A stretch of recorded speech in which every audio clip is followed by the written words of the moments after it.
upon a time, there were two friends.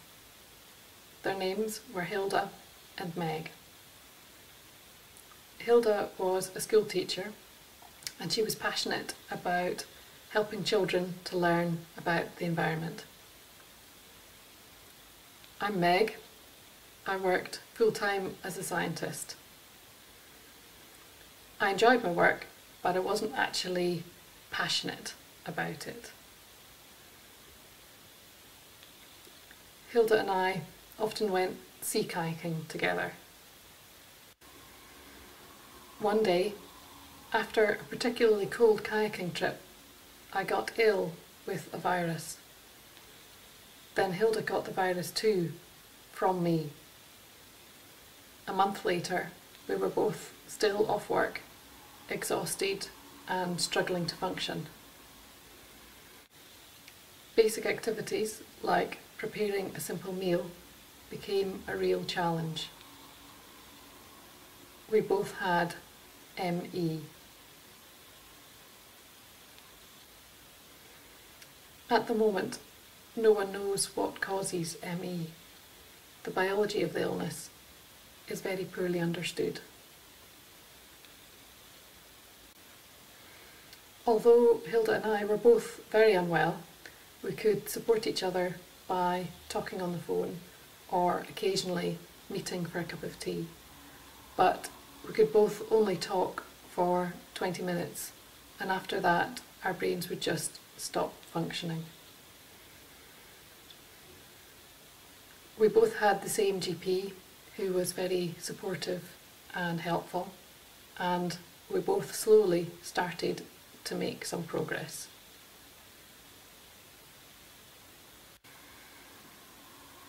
After Hilda and I had both been ill for 6 months, Hilda caught swine flu.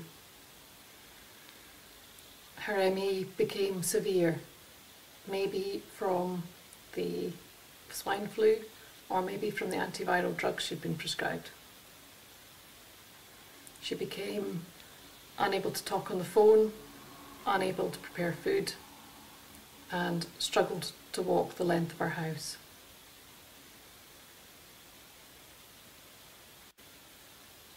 On bad days, she kept her eyes shut because she had so much sensory overload. Hilda and I were only able to communicate by text message. My health continued to slowly improve, but I missed Hilda's company. Hilda missed all her friends and family, and many, many other things.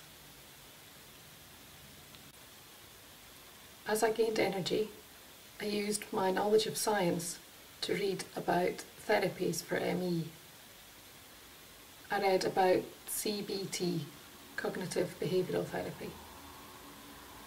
CBT can be used to help people with ME deal with the stress of having a chronic debilitating illness, but often it's used to try to convince people that they're not as ill as they think they are. What I read shocked and appalled me. For example, in one study, objective results that showed that CBT had no impact on people's level of activity were published 10 years after the subjective results that suggested that there was a positive effect of CBT. When I say objective, I mean things that can be measured externally by another person. Subjective, it means that it depends completely on what one person is feeling. In another, more recent study, results from questionnaires that showed that patients had a small benefit from CBT were given much, much more emphasis than the results on how far those same patients could walk, which showed that the distance they could walk in 6 minutes wasn't affected by having the therapy CBT.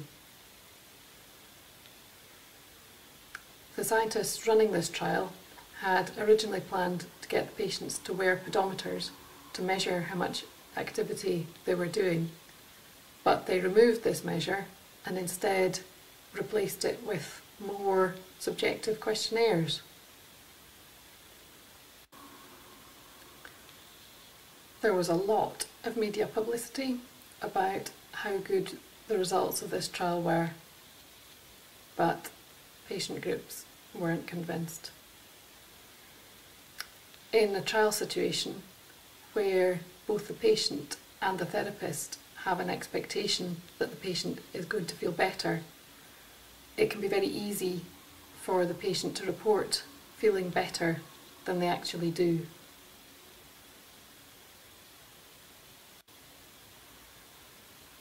A health professional visited Hilda after she'd been housebound for a couple of years.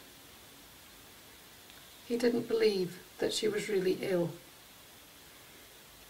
He said that he would only help her if she also agreed to do a course in CBT. As Hilda at that point was struggling to have a conversation for 5 minutes, a talking therapy really wasn't an option. Hilda was very, very angry, and so was I. Hilda's wise. She's moved on from her experience with this healthcare professional and put it behind her.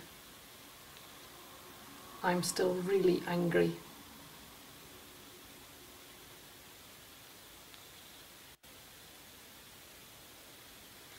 My health has continued to improve.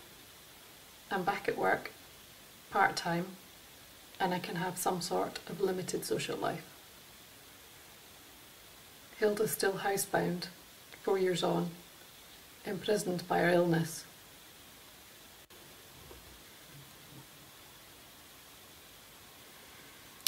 I've seen how some results have been presented in an opaque or misleading way, with objective results showing that CBT had no impact, apparently suppressed in favour of subjective results that showed it had a small benefit. This experience has made me passionate about doing my own work as a scientist as objectively as possible. I'm also passionate about explaining how Hilda was failed by that healthcare professional.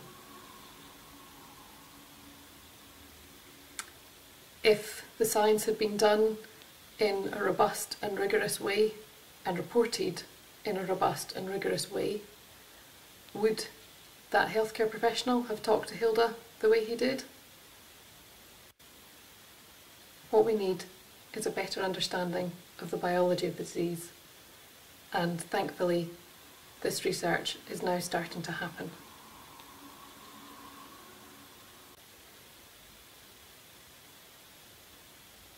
Hopefully, one day this story will have a happy ending, with Hilda and I going paddling again on a beautiful summer's day.